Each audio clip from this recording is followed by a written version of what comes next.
नमस्कार. राष्ट्रचेतना विकास मंचामध्ये आपले सर्वांचे हार्दिक स्वागत. मी रवींद्र बाने. आजचा विषय आहे परवा झालेल्या महाराष्ट्र राज्य विद्युत मंडळाबरोबर समन्वय बैठकीच्या अनुषंगाने राष्ट्रचेतना विकास मंचातर्फे एक व्हिडिओ व्हायरल केला होता की कल्याण पूर्वेमध्ये अखंडित वीज पुरवठा व्हावा आणि सतत 7-7 तास 6-6 तास जी काही लाईट खंडित होते, वीज पुरवठा खंडित होतो, यावरती रोख लावण्यासाठी उपाययोजना कोणत्या कराव्यात यासाठी आम्ही माननीय मुख्य कार्यकारी अभियंता टाटा पॉवर सन्माननीय श्री जगदीश बोडके आणि त्यांचे शिष्टमंडळ, सहकारी जेई आदरणीय शकील साहेब, आदरणीय पावरा मॅडम, त्यानंतर आदरणीय राठोड साहेब, तसेच इतर JE junior engineer, support staff यांच्या उपस्थितीमध्ये बैठक झाली. त्या बैठकीमध्ये त्यांना कल्याण पूर्वेमध्ये विठ्ठलवाडी येथील शासकीय भूखंडावर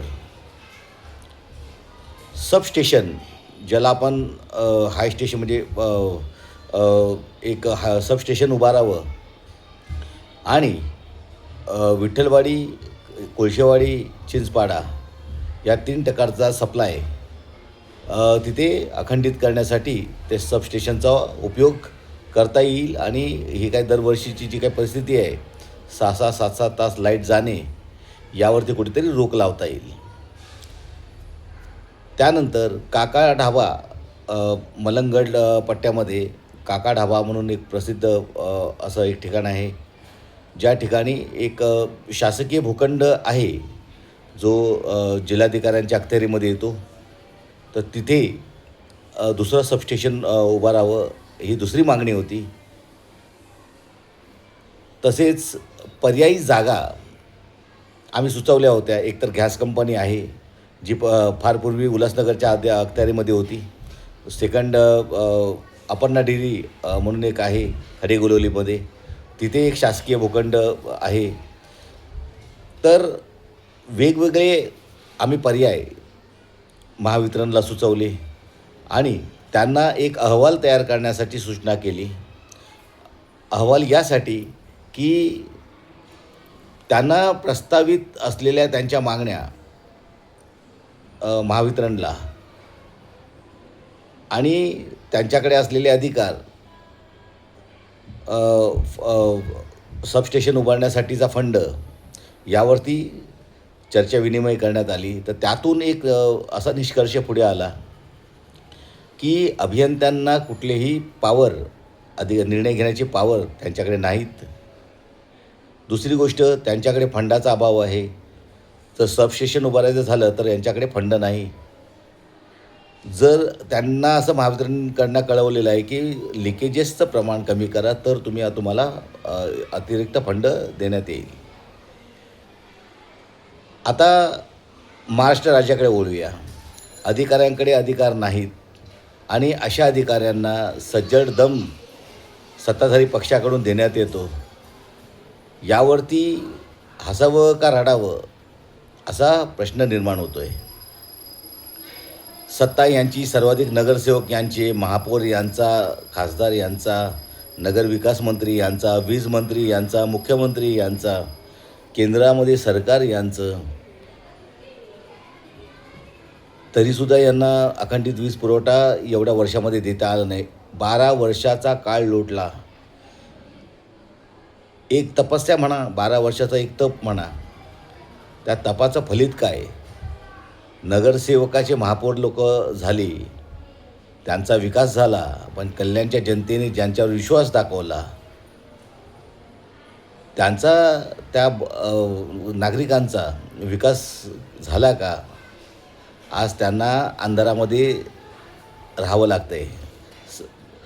पेशंट आहेत, त्या पेशंटला ना तर हॉस्पिटल मिळत आहे, ना त्यांना पायाभूत सुविधा आहेत, ना लाईट आहे. कुठल्याही सुविधा नाही. कल्याणपूर्व पूरग्रस्त 2005पासून होता तो आजता गायत दरवर्षी तिथे परिस्थिती असते. केवळ पंचनामे होतात, पण त्या कल्याणच्या पुनर्विकासाचा आराखडा बनावा. MMRDA, म्हाडा, सिडको यांच्या माध्यमातून कल्याणचं पुनर्वसन व्हावं. त्या 2017च्या आतील बांधकामांना कायदेशीर करून त्यांना प्रॉपर्टी कार्ड निर्गमित करावं हे शासनाला सुचत नाही. कल्याणला फक्त स्मार्ट सिटीचं गाजर देण्यात आलं आणि त्या गाजराचा काही जनतेने हलवा करायचा का? हा सरकारला सवाल आहे. खोटी आश्वासनं द्यायची, ती पाळायची नाही. खोटी आश्वासनं देऊन तुम्ही सत्तेमध्ये यायचं, भूलथापा देऊन, आणि जनतेची फसवणूक करूनसुद्धा वर ताटमानेने सांगायचं की आपकी अच्छी दिन आएगी या नहीं आहे. लोक हालाकीत जीवन जगत आहेत. लोकांना बोलण्याचा अधिकार नाही, त्यांना आंदोलन करण्याचा अधिकार काढून घेतला, माहिती अधिकाराचा अधिकार बोथट करून टाकला. सगळीकडून हुकुमशाही सुरू आहे. मुद्दा असा आहे की या सरकारने सिद्धिविनायकसारख्या ट्रस्टला 500 कोटी रुपये सुशोभीकरणासाठी देऊ केले. त्याच सरकारला कल्याण डोंबिवलीच्या पायाभूत सुविधा देण्यासाठी अंडरग्राऊंड केबल असेल, सबस्टेशन उभारण्यासाठी फंड असेल, शाळेसाठी फंड असेल, हे देण्यासाठी या सरकारकडे पैसा नाही.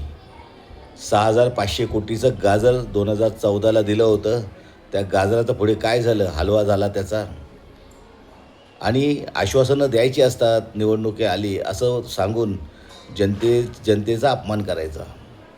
असं हे फसवं सरकार आणि त्यांचे ते नेते, त्यांचे ते नगरसेवक अधिकारहीन अधिकाऱ्यांना दम देतात, सज्जड दम देतात, बातमी लावतात, वावा मिळवतात. पण ते त्या मीडियालासुद्धा आव्हान आहे की तुम्ही जनतेची पण कधीतरी बाजू दाखवा. केवळ पैसा मिळतोय, सत्तेची बातम्या मिळत आहेत म्हणून तुम्ही सत्तेची बाजू मांडाल, तर जनतेची बाजू कधी मांडाल? कीव या मीडियावरती आजच्या. अक्षरशः लोकशाहीचा चौथा स्तंभ नाही, तो राजकीय दारातला एक पाळीव जो आहारी गेलेला असा विकारित स्तंभ म्हटला तरी चालेल.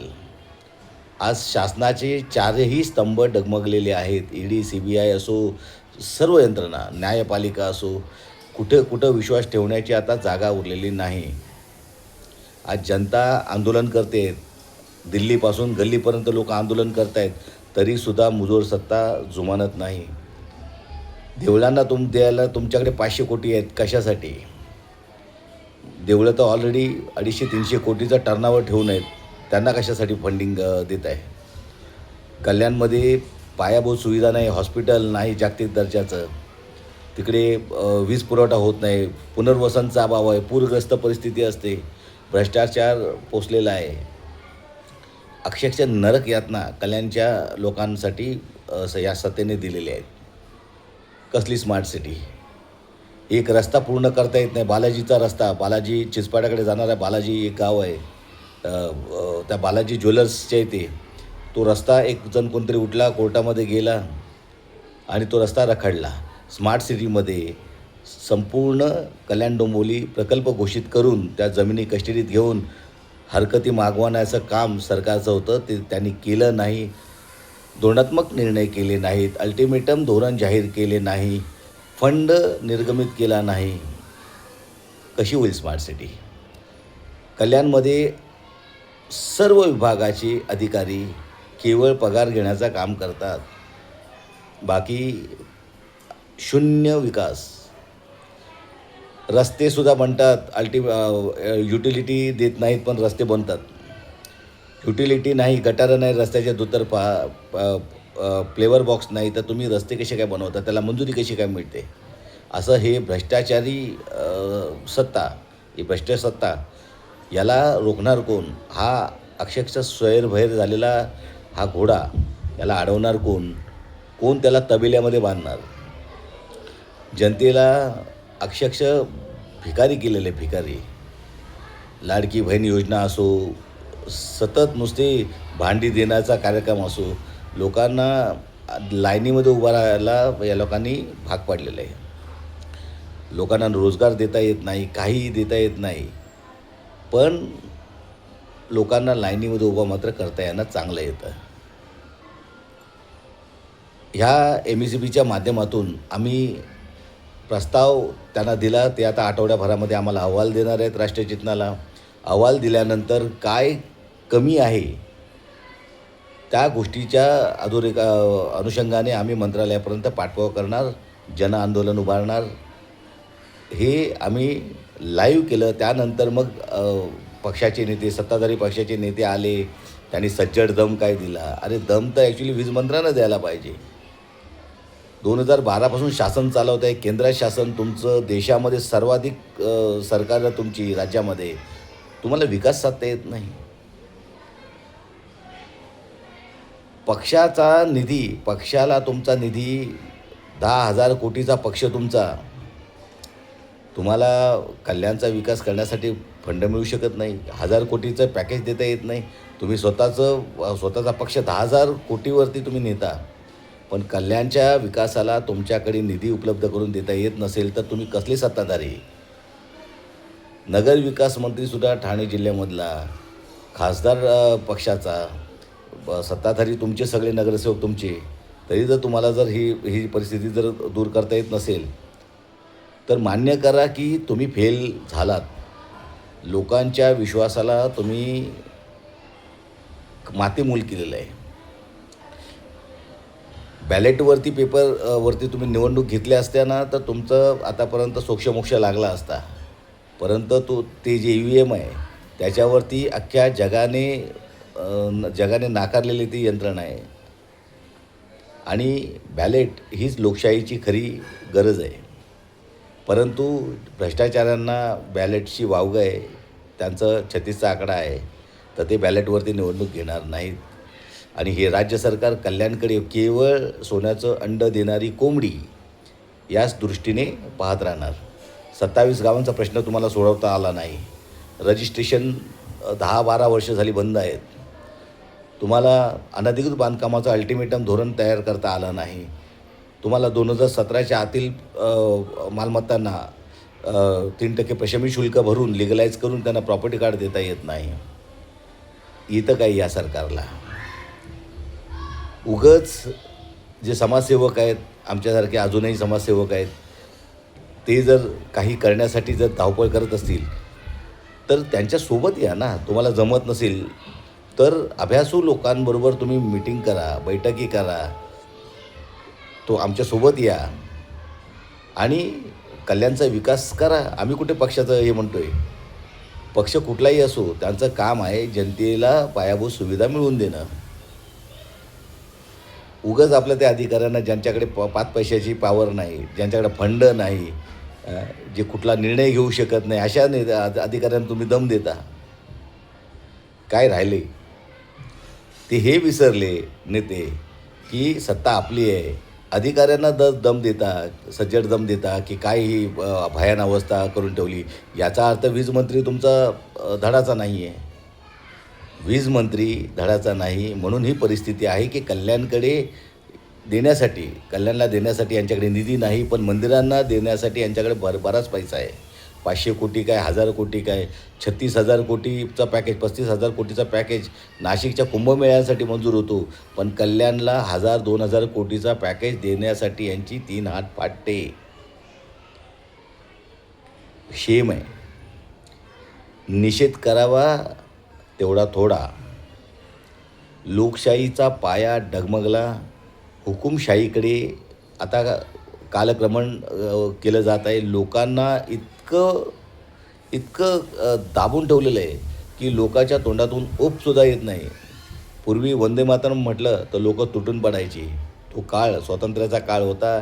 आज अक्षरशः नेत्यांचे गुलाम झालेले लोक पाहायला मिळत आहेत. एक चकार शब्द नेत्यांच्या विरोधात बोलत नाही. त्यांना प्रश्न करत नाहीत.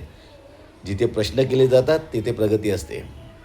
पण जिथे लाल घोटेपणा चालतो, गुलामी चालते, गुलामांना विकास करून घेण्याचा किंवा स्वाभिमान हा नसतोच गुलामांना. गुलामांना फक्त मालकाच्या चपला उचलणे हेच काम असतं. आम्ही जागृत आहोत. राष्ट्रचेतना संस्था जागृत आहे. सत्तेला प्रश्न विचारत राहणार. आम्ही कुठल्याही पक्षाला जुमानणार नाही. तुम्ही विकास करा, आम्ही तुमच्यासोबत आहोत. पण तुम्ही जनतेला केवळ आश्वासनाची गाजरं देऊन त्यांना गाजरचा हलवा बनवून खायला जर लावणार असाल, तर अशा सत्तेला उधळून लावणं हे सुद्धा एक जागृत नागरिकाचं, एक राष्ट्रभक्त नागरिकाचं परमकर्तव्य आहे. लक्षात ठेवा, अजून वेळ गेलेली नाही. जागे व्हा. जसं महाराष्ट्राबाहेर मोठमोठी आंदोलनं सुरू आहेत सत्तेच्या विरोधात, तसं आंदोलन कल्याणमध्ये का होत नाही? कारण पराकोटीचा अंधविश्वास नेत्यांच्यावरती आपण टाकला, परंतु त्या नेत्यांबरोबर करार करून आपण त्यांच्याकडून विकास करून घेतला नाही. ही आपली चूक होती. यापुढे महाराष्ट्र सरकारच्या प्रत्येक घोषणेबरोबर नेत्यांबरोबर विकासाचे करारनामे करून घ्या, की हा विकास तुम्हाला करायचा आहे, हे काम तुम्हाला करायचं आहे, आणि त्याचं प्रतिज्ञापत्र त्यांच्याकडून रायटिंगमध्ये घ्या. तरच कल्याण पूर्वेमध्ये अच्छे दिन येतील. अन्यथा हा अंधार कायम होईल. जसं म्हणतात की अंधेरा कायम हो. अंधारातून प्रकाशाकडे यायचं असेल तर स्वतः जागृत व्हा. प्रत्येकाला जागृत करा. आणि संघर्ष करण्याचा मार्ग अजूनही आपल्याला बाबासाहेबांनी दिलेला आहे. तो मात्र विसरू नका. शिका, काहीतरी बोध घ्या, संघटित व्हा आणि लढा. आज नाही लढला तर येणाऱ्या पिढीला तुम्ही कायमचं गुलाम करून बसाल, आणि आपली मुलं, आपली भूमिपुत्र हेच ह्या नेत्यांची झेंडेला उचलण्याची कामं करत राहतील, आणि ही नेत्यांची मुलं विदेशामध्ये शिकत राहतील. आणि पारंपरिक खानदानी जो म्हणतो राजेरजवाडी, जसे खानदान त्यांच्याकडे जनता गुलामी करत होती, ते दिवस आपल्याला परत येतील. आजच्या पुरते एवढंच. हा व्हिडिओ कसा वाटला आपण मत मांडून कळवा. लाईक करा, सबस्क्राईब करा आणि शेअर करायला विसरू नका. जास्त मोठा व्हिडिओ झाला म्हणून सोडून देऊ नका. तर पूर्ण व्हिडिओ बघा आणि चॅनलला लाईक, सबस्क्राईब, शेअर करायला विसरू नका. धन्यवाद. जय हिंद, जय महाराष्ट्र, जय संविधान, जय भारत.